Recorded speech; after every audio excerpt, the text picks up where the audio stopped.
The Tale of Tom Kitten by Beatrix Potter. The Tale of Tom Kitten. Once upon a time there were 3 little kittens, and their names were Mittens, Tom Kitten, and Moppet. They had dear little fur coats of their own, and they tumbled about the doorstep and played in the dust. But one day their mother, Mrs. Tabitha Twitchit, expected friends to tea, so she fetched the kittens indoors to wash and dress them before the fine company arrived. First she scrubbed their faces. This one is Moppet.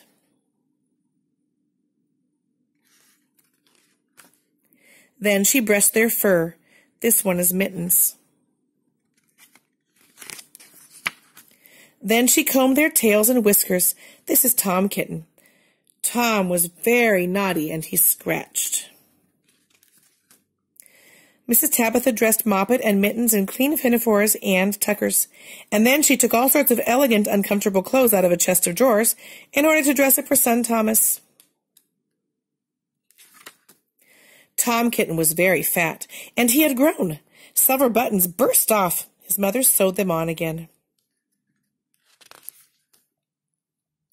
When the 3 kittens were ready, Mrs. Tabitha unwisely turned them out into the garden to be out of the way while she made hot buttered toast.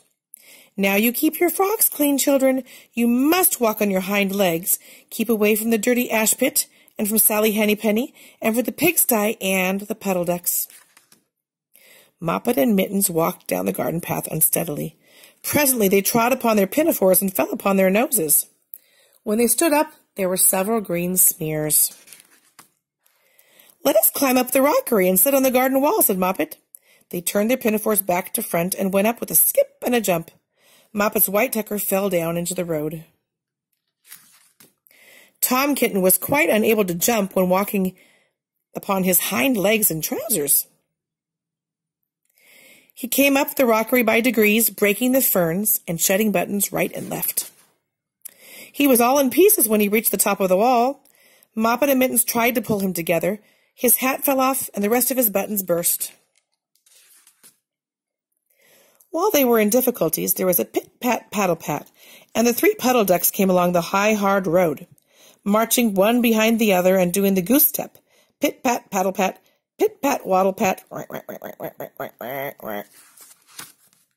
They stopped and stood in a row and stared up at the kittens. They had very small eyes and looked surprised.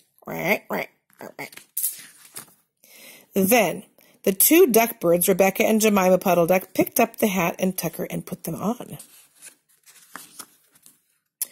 Mittens laughed so that she fell off the wall. Moppet and Tom descended after her. The pinafores and all the rest of Tom's clothes came off on the way down. "Come, Mr. Drake Puddle Duck," said Moppet. "Come and help us to dress him. Come and button up Tom." Mr. Drake Puddle Duck advanced in a slow sideways manner and picked up the various articles.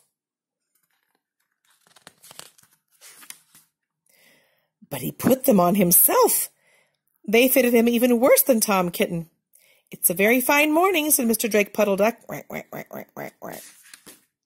And he and Jemima and Rebecca Puddle Duck set up the road, keeping step, pit-pat, paddle-pat, pit-pat, waddle-pat. Then Tabitha Twitchit came down the garden and found her kittens on the wall with no clothes on.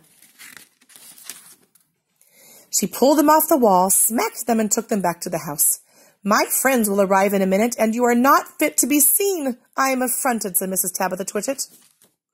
She sent them upstairs, and I am sorry to say she told her friends that they were in bed with the measles, which was not true. Quite the contrary. They were not in bed, not in the least. Somehow, there were extraordinary noises overhead which disturbed the dignity and repose of the tea party. And I think that someday I shall have to make another larger book to tell you more about Tom Kitten. As for the puddle ducks, they went into a pond. The clothes all came off directly because there were no buttons. And Mr. Drake Puddle Duck and Jemima and Rebecca have been looking for them ever since. The end.